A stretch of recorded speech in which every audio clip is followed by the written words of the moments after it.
तिकडे नंतर फोटो काढायचा इकडे या.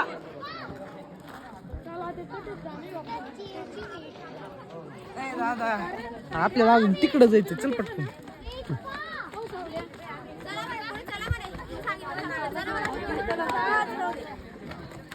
जल्दी दादा सांगा ना मंदिर आहे ना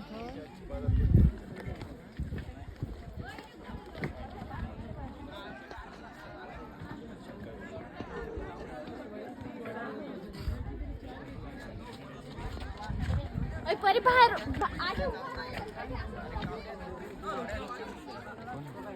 मावड्यांनो पडत पडत चला रे या कावड्यांच्या